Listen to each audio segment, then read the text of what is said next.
Assalamualaikum warahmatullahi wabarakatuh. Selamat datang di kelas Ekonomi Mikro bersama saya Rini Deswaryani.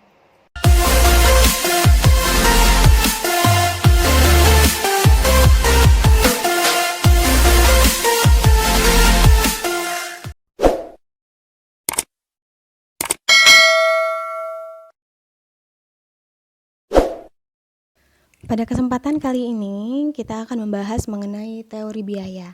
Jadi pada pertemuan sebelumnya sudah dibahas tentang teori produksi, di mana dalam kegiatan produksi untuk menghasilkan suatu output tidak terlepas dari pembahasan mengenai teori biaya, yaitu biaya-biaya yang dikeluarkan oleh produsen untuk memperoleh dan memakai faktor-faktor produksi ataupun input, di mana keputusan produksi yang rasional itu selalu berkaitan dengan prinsip-prinsip ekonomi. Misalnya, produksi maksimal hanya bisa dicapai dengan biaya tertentu, ataupun untuk menghasilkan produksi sebesar tertentu dengan biaya produksi yang minimal.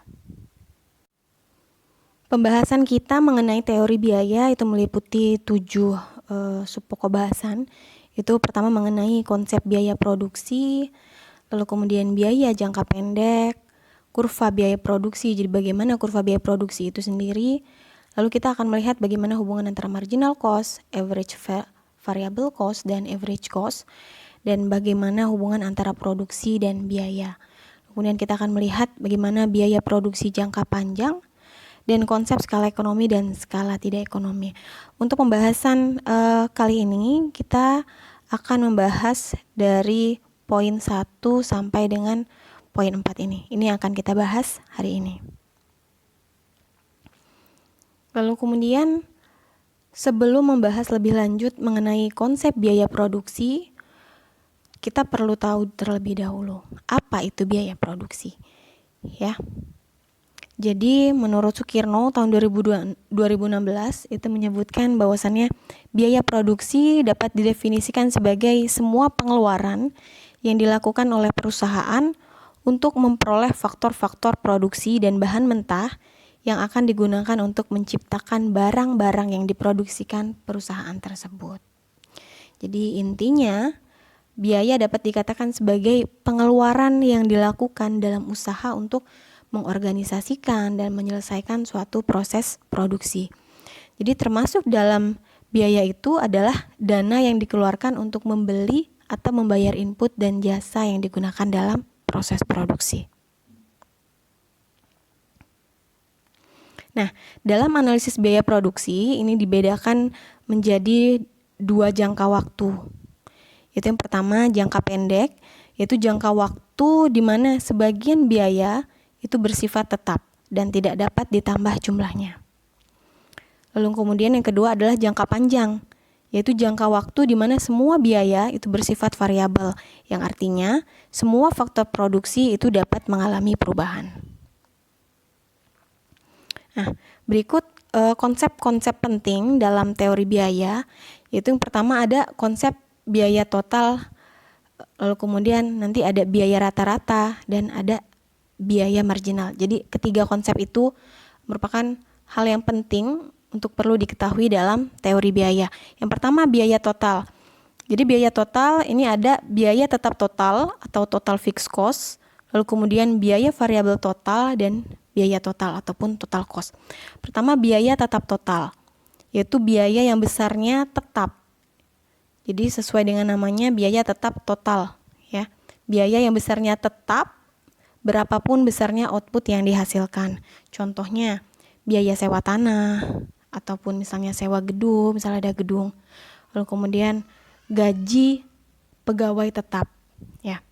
Nah, lalu kemudian yang kedua ada yang namanya biaya variabel total. Sesuai dengan namanya itu variabel, berarti nilainya berubah-ubah.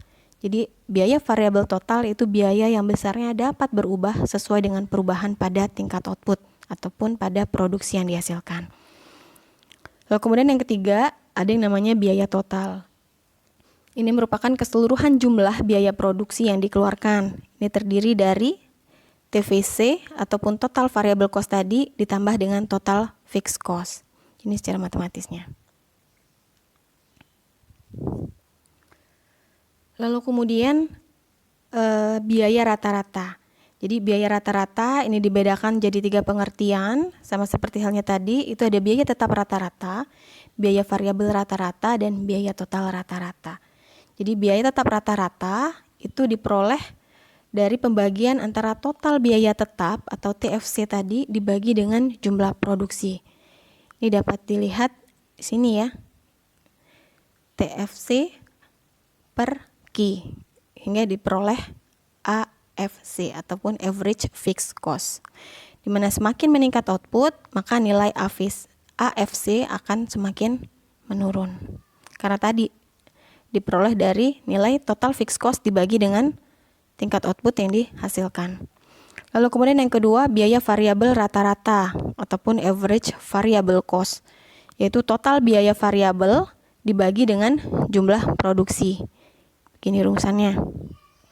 Dan yang ketiga, ada biaya total rata-rata ataupun average cost, yaitu biaya total ataupun total cost dibagi dengan jumlah produksi.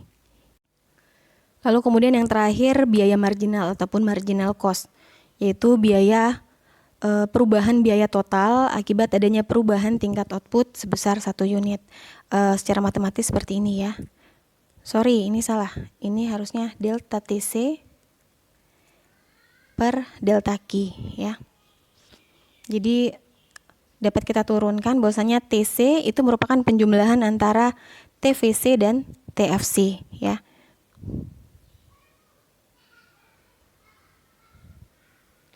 Begini. Jadi ini mengganti dari TC tadi. TVC ditambah dengan TFC dibagi dengan delta Q, perubahan pada output. Ini dapat dijabarkan seperti ini, sehingga nanti kita peroleh, nah nilai TFC ini kan nilainya selalu tetap ya. Jadi ketika nilai TFC dibagi dengan DOQ, maka nilainya ini pasti sama dengan 0 ya, pasti sama dengan 0. Jadi sehingga nanti diperoleh nilai MC itu sama saja dengan delta TVC per DOQ ya, per delta Q. Berikut disajikan tabel biaya total dan biaya marginal ya. Jadi dapat kita lihat di sini. Pada penggunaan input 0, output yang dihasilkan juga sebesar 0 ya. Nah, dilihat di sini total fixed cost-nya sebesar 150. Jadi total fixed cost itu nilainya adalah sama berapapun output yang dihasilkan yang tadi ya, besarnya tetap sebesar 150. Di sini kita lihat penggunaan input sebesar 1 menghasilkan output sebesar 18, input 2 unit, output yang dihasilkan sebesar 34 dan seterusnya. Nah, di sini kita bisa lihat di sini total variable cost pada saat outputnya 0 itu pasti dia sama dengan 0. Lalu kemudian total cost merupakan penjumlahan antara TFC dan TVC ya. 150 ditambah dengan 0. Jumlahnya adalah 150. Begitu seterusnya ke bawah ya. Kita peroleh nilai TC dari penjumlahan antara total fixed cost dan total variable cost. Lalu kemudian nilai MC kita peroleh dari perubahan dari total cost dibagi dengan perubahan pada output ya. Pada saat input 0, outputnya 0. Pada saat input sebesar 1 satuan, 1 unit, output yang dihasilkan sebesar 18 unit. Jadi di sini kita lihat delta Q-nya adalah sebesar 18. Lalu kemudian delta TC, perubahan pada total cost itu sebesar 160 dikurangi 150, jadi sebesar 10. 10 per 18, lalu kita akan ketemu nilai MC ini, 0,56. Begitu seterusnya ya. Nah, berikut tabel biaya rata-rata. Ada AFC, AVC dan AC ya. Jadi nilai AFC itu diperoleh dari pembagian antara TFC dibagi dengan Q. Begitu juga dengan AVC diperoleh dari TVC dibagi dengan Q, dan AC itu merupakan pembagian antara TC dan Q ya. Tadi kita ketahui nilai nilai total fixed cost adalah sebesar 150 ya. 150 dibagi dengan outputnya sebesar 18 akan ketemu nilai ini. Nilai TFC sebesar 150 dibagi dengan 34 akan ketemu nilai seperti ini, dan seterusnya sampai ke bawah. Begitu juga dengan nilai AVC. Tadi diketahui nilai AVC saat output 18 adalah 10. Ini pada saat output 34 nilainya adalah 20. Jadi AVC-nya diperoleh dengan pembagian dari TVC dibagi dengan Q ya, sehingga diperoleh nilai 0,58 ini. Tadi diketahui TVC-nya sebesar 20. 20 dibagi dengan 34, sehingga kita peroleh nilai 0,58 ini. Lalu kemudian untuk nilai AC itu merupakan TC dibagi dengan Q. Ini tadi nilai TC dibagi dengan nilai Q. Kita peroleh nilai average cost ini ya. Atau kalau kita sudah ketahui antara nilai AFC dan AVC, nilai AC itu juga merupakan penjumlahan dari AFC dan AVC. Coba saja dilihat nilainya ini akan sama ya. Nah, berikut kurva biaya ya. Jadi perlu diketahui bahwasannya kurva biaya adalah kurva yang menjelaskan hubungan antara biaya dan jumlah output yang dihasilkan. Jadi saat menggambar kurva biaya perlu dilihat apa yang ada di sumbu X dan apa yang berada di sumbu Y ya. Di horizontal dan vertikalnya apa? Itu yang perlu kita lihat. Jadi di sini pada gambar sebelah kiri, pada gambar ini ya, dapat dilihat kurva biaya total. Ada TVC, ada TFC dan total cost. Jadi pada kurva TFC, total fixed cost, itu bentuknya adalah horizontal. Ini ya, bentuknya adalah horizontal. Karena nilainya tidak berubah berapapun banyak barang yang diproduksi. Jadi kurva TFC itu bentuknya adalah horizontal ya. Pada kurva TVC, pada kurva ini itu bermula dari titik 0. Beda halnya dengan TFC tadi. Pada kurva TVC itu bermula dari titik 0 dan semakin lama dia akan semakin tinggi. Ini menggambarkan bahwasannya saat tidak ada produksi, saat produksi sama dengan 0, maka TVC itu akan sama dengan 0. Ini ya.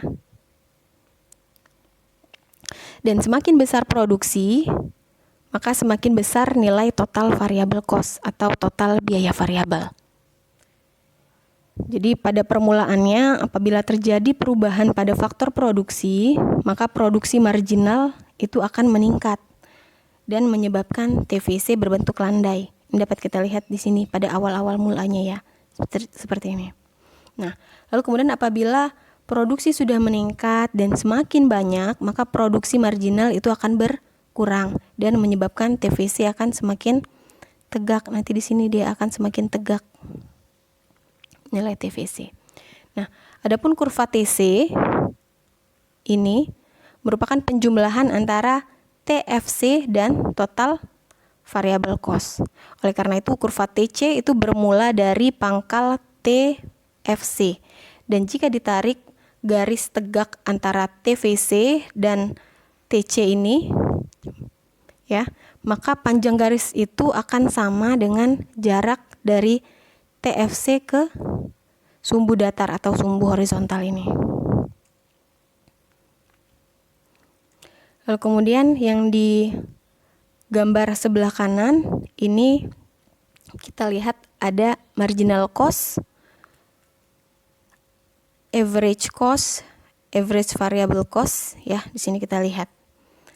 Ini hubungan antara marginal cost, AVC, ATC. Ini kita lihat gambarnya sebagai berikut. Nah, berikut hubungan antara MC, AVC, dan AC. Jadi bahwasannya kurva average variable cost dan average cost itu akan dipotong oleh kurva MC pada titik terendah dari masing-masing kurva tersebut. Ini dapat dilihat di sini ya. Sini. Dipotongnya di sini, di titik terendah dari masing-masing kurva tersebut. Hal itu harus dibuat agar tidak menyalahi hukum matematik ya. Jadi di sini kita lihat nih bahwasannya apabila nilai MC ini lebih kecil daripada nilai AVC, maka nilai AVC menurun. Dapat kita lihat di kurva ini ya. Lalu kemudian jika nilai MC lebih besar daripada nilai AVC, ini saat ini ya, lebih besar kan daripada nilai AVC, maka nilai AVC akan semakin besar. Sini dapat dilihat. Di sini. Berarti nilainya akan semakin besar ya. Sedangkan tadi jika nilai MC lebih kecil daripada ataupun kurang dari nilai AVC, berarti dia di sini ya. Maka nilai AVC akan menurun. Ya, di sini dia menurun kan.